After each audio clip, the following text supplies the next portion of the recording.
As we all know that बेटा आज हमारा सीबीएसई क्लास 12th का रिजल्ट डिक्लेयर हो गया है। बहुत सारे बच्चे खुश हैं, खुशियां मना रहे हैं, उनका रिजल्ट अच्छा आया है। बट बहुत सारे ऐसे बच्चे भी हैं जो इस टाइम चिंता में है कि क्या अगर हम जेई एग्जाम को टारगेट करें या नीट एग्जाम को टारगेट कर रहे हैं तो क्लास 12th की परसेंटेज मेरी उतनी नहीं आई है मैम, 2 में नहीं आया है, क्या मुझे और उन दोनों का भी दोबारा से पेपर देना पड़ेगा? इवन बहुत सारे स्टेट बोर्ड से भी ज्यादा दर्जा बेटा जी इसको दिया जाता है।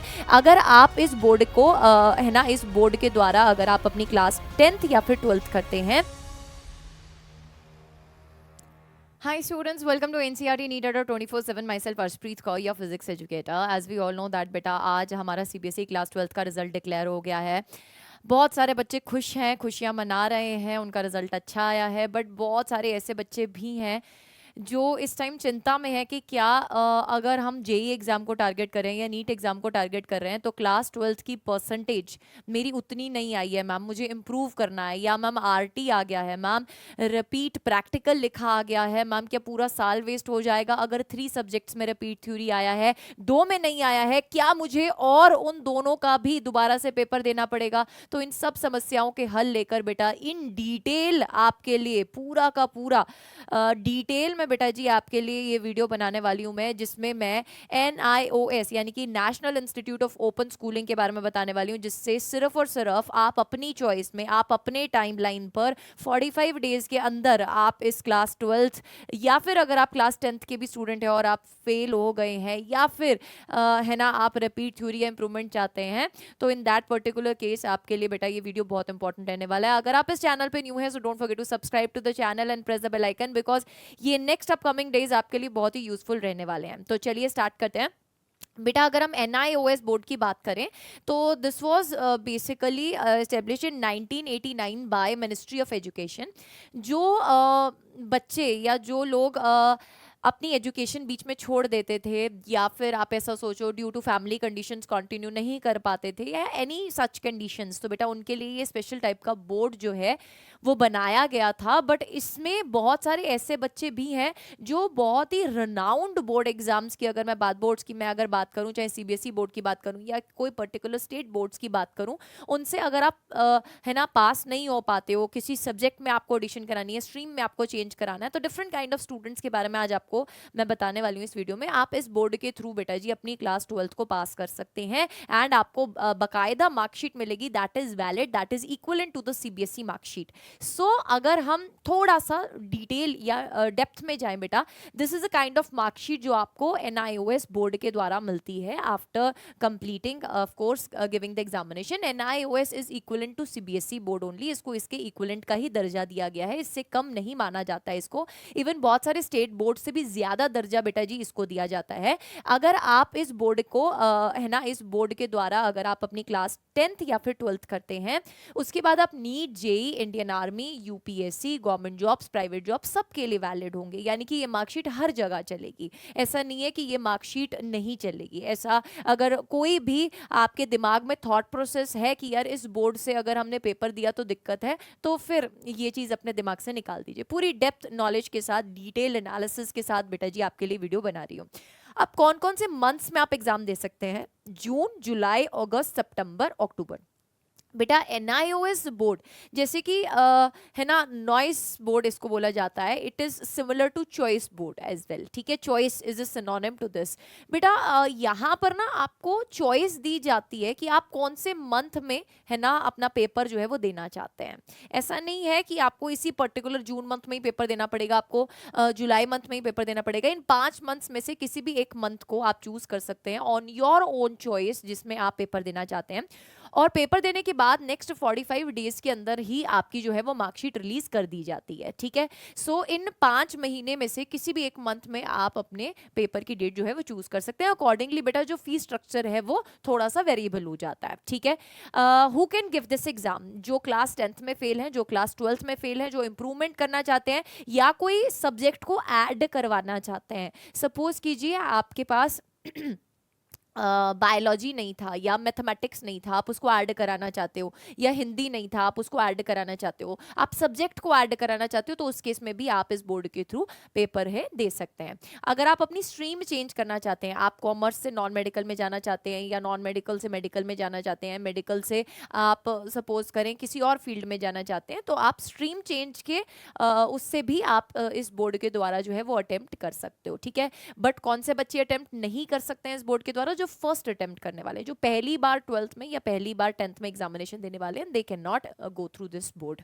ठीक है बेटा, अगर आपकी भी मार्कशीट कुछ इस तरीके की है जिसमें आपका 3 बार आरटी लिखा आ गया है या 2 बार आरटी लिखा आ गया है और आपको चिंता है कि अब क्या करना है, तो आप इस बोर्ड के द्वारा अगर पेपर देते हैं, लेट्स सपोज अगर आप नेक्स्ट मंथ में पेपर दे देते हैं, जून में दे देते हैं, जुलाई में दे देते हैं, अगस्त तक बेटा जी आपकी जो है वो मार्कशीट आपके हाथ में होगी और पूरा साल आप जो है वो सेव कर पाएंगे। सो बिल्कुल भी चिंता मत करें। ठीक है, अब सबसे पहली कैटेगरी ऑफ स्टूडेंट्स की बात करते हैं जो ड्यू टू सम रीजंस उन्होंने मेहनत तो करी बट एग्जाम में है ना पैनिक हो गया, कोई पेपर मुश्किल आ गया, वो फेल हो गए, है ना।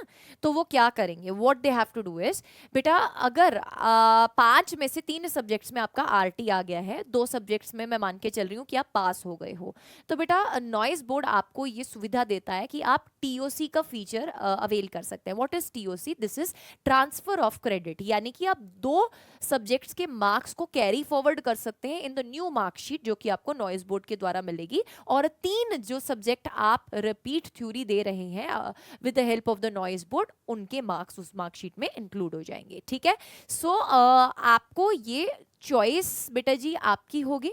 ठीक है, अगर आपको ऐसा लगता है कि यार मैं उन 3 में से भी ना एक सब्जेक्ट ना बहुत मुश्किल है, मैं इसमें शायद फिर से फेल ना हो जाऊं, मैं शायद फिर से अड़ ना जाऊं, है ना, मुझे तो अपनी क्लास 12th पार करनी है बट कुछ दिक्कत ना हो जाए, उस पर्टिकुलर केस में बेटा you have an opportunity, you have an chance, ये आपको नॉइस बोर्ड चॉइस देता है कि आप अपने सब्जेक्ट को चेंज कर सकते हैं। आप किसी अगर सब्जेक्ट को चेंज करना चाहते हैं तो आप वो भी कर सकते हैं, दैट इज अलाउड। ठीक है, नेक्स्ट कैटेगरी ऑफ स्टूडेंट की अगर मैं बात करूं, जो इंप्रूवमेंट एग्जाम देना चाहते हैं। अब बहुत बार ऐसे होता है कि हमारे जो परसेंटेज है ना वो अच्छी नहीं बन रही, पास तो हैं बट परसेंटेज उतनी अच्छी नहीं बन रही, जितना हम चाहते थे उतना नहीं हम अचीव कर पाए। सो बेटा इन दैट पर्टिकुलर केस अगर आपको इंप्रूवमेंट एग्जाम देना है तो वो भी आप नॉइस बोर्ड के द्वारा दे सकते हो। बिल्कुल डिटेल में बताऊंगी तो प्लीज ध्यान से सुनना। आप 1 2 3 या 4 मैक्सिमम 4 जो सब्जेक्ट्स में है इंप्रूवमेंट दे सकते हैं। अब आपको एक चीज का ध्यान रखना है, लेट्स सपोज आपके 6 सब्जेक्ट्स थे, 4 में आप इंप्रूवमेंट दे रहे हैं, 2 के मार्क्स जो पुरानी मार्कशीट थी उसमें से बेटा जी कैरी फॉरवर्ड होंगे और इन 4 की अलग से आपको एक मार्कशीट मिलेगी। तो थ्रू आउट बेटा जहां पर भी आपको लाइफ लॉन्ग, अगर ये 10th वाले बच्चे दे रहे हैं या 12th वाले बच्चे दे रहे हैं, थ्रू आउट अगर आपको लाइफ लॉन्ग मार्कशीट की जब भी जरूरत पड़ेगी तो आपको यहाँ पर 2 मार्कशीट्स कैरी करके चलना पड़ेगा। एक तो इन 4 सब्जेक्ट्स की अगर मैं मान के चल रही हूँ आपने 4 में इंप्रूवमेंट दी, और 2 उनकी जो दूसरी मार्कशीट में थे, यानी कि आपको थ्रू आउट बेटा ये 2 मार्कशीट्स लेकर चलनी पड़ेंगी। अब इसमें दिक्कत ये आती है कि जो बच्चे नॉइस के थ्रू इंप्रूवमेंट देते हैं बेटा, अगर मैं जेई एग्जाम की बात करूं तो जेई एग्जाम का क्राइटेरिया ये कहता है कि हम 2 मार्कशीट्स को एक्सेप्ट नहीं करेंगे, we are not going to accept the 2 marksheets, तो वहां पर दिक्कत फंस जाती है। ठीक है, उसके लिए क्या करना है वो भी मैं बताऊंगी।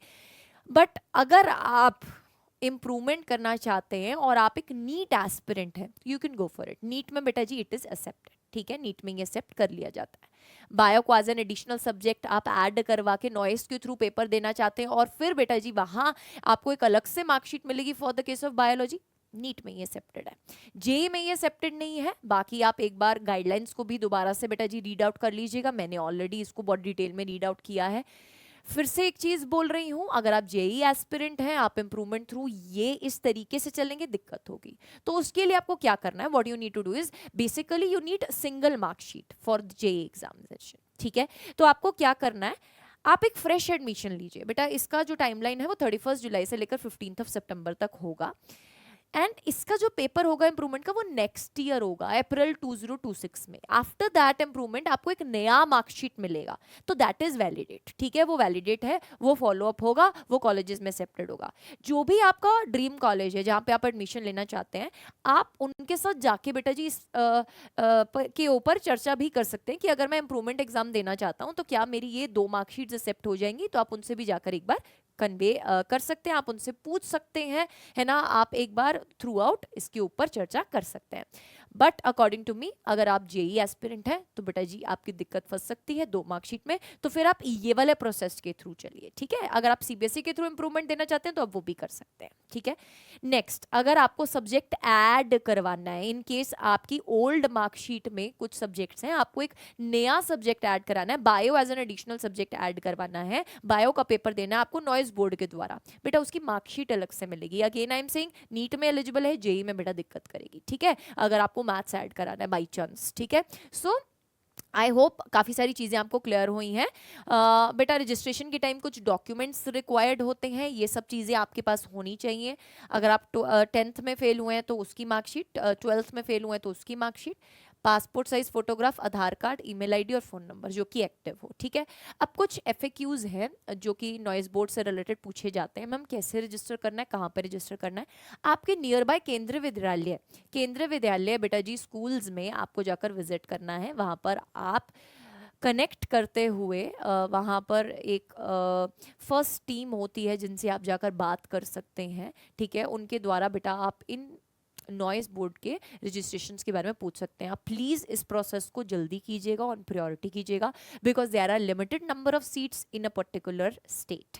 अगर मैं बात करूँ एक पर्टिकुलर स्टेट में 2 से 3 जगह पर ही बेटा जी सेंटर्स रहते हैं, और डिफरेंट टाइप ऑफ बोर्ड्स की अगर मैं बात करूँ, जिन भी बच्चों को 12वीं में या 10वीं में पास होने में दिक्कत हो रही होती है, दे प्रेफर फॉर दिस, ठीक है, they go for this. So make sure करें कि आप इसको प्रायोरिटी पे कीजिए, एंड 300 से 400 बच्चा पर सेंटर बेटा जी लिया जाता है, ठीक है। अब इससे आपका पूरा साल एक बच सकता है, और आपको ये मेक श्योर करना है कि आप जिस टाइमलाइन पे आप पेपर देना चाहते हैं, प्लीज़ अपनी मेहनत करते हुए बेटा जी सिलेबस को पूरा कंप्लीट करते हुए, अगर आप चाहते हैं मैं और डिटेल में आपको इसके सिलेबस के बारे में भी, इसकी प्रेपरेशन के बारे में भी कुछ वीडियो बनाऊं, तो आप कमेंट सेक्शन में ज़रूर से बताइएगा। I will make sure that कि I will try my best to help you out on this, ठीक है। बिकॉज अगर हम उन बच्चों के साथ खड़े हैं जो रिजल्ट आज सेलिब्रेट कर रहे हैं, तो मैं सच बोल रही हूँ बेटा, मैं उन बच्चों के लिए पहले वीडियो बना रही हूँ जो शायद इस टाइम निराश हैं, बिकॉज हमारे लिए हर बच्चा बराबर है, उसने मेहनत करी है, और हम सच में चाहते हैं बेटा जी कि आप जो है वो इस प्रॉब्लम से बाहर निकल जाएं, ठीक है। So don't forget to subscribe to the channel, press the bell icon बेटा, कीप ट्यून्ड, है ना। कुछ भी दिक्कत आती है, कुछ भी परेशानी आती है, we are here with you. And अगर रजिस्ट्रेशन के टाइम पे मैं फीस की बात करूं बेटा, कुल मिलाकर 3 टाइप की फीस रहती है। रजिस्ट्रेशन फीस रहती है, एक एग्जाम फीस रहती है, और एक आपकी प्रैक्टिकल फीस रहती है, ठीक है। आप कितने सब्जेक्ट्स का ट्रांसफर ऑफ क्रेडिट कर रहे हैं, कितने सब्जेक्ट्स का मार्क्स जो है वो अपनी नेक्स्ट मार्कशीट में कैरी फॉरवर्ड कर रहे हैं, उसके बेसिस पर आपकी ये फीस भी डिसाइड होती है, और ये ऑन द स्पॉट ही बेटा जी पता चलती है। अब बहुत सारे ऐसे जानी मानी इंस्टीट्यूट्स हैं, बहुत सारे ऐसी ऑर्गेनाइजेशंस हैं जो बेटा बहुत पैसा खाते हैं इसके नाम पे, है ना। ऑलमोस्ट 15 से 20 हज़ार चार्ज करते हैं बच्चों से। Please let me tell you, on average बेटा एक सब्जेक्ट का आपको 2000 से ज़्यादा रुपीज़ नहीं भरना है। प्लीज़ अगर आप ऐसी किसी भी ऑर्गेनाइजेशन के साथ जुड़ जाते हैं जो आपसे ज़्यादा चार्ज कर रहा है, प्लीज़, है ना, जाग जाइएगा, आप मेरे साथ कनेक्ट कर लीजिएगा। और my email ID arshprwt.singh@the rate of adda247.com।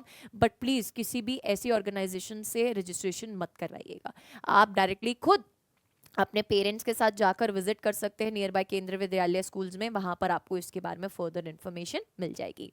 So stay tuned, I hope you loved this video and this video was a relaxation for you. Don't forget to like the video बेटा, and जुड़े रहिए on NCERT NEET 24/7। Wish you good luck, stay tuned.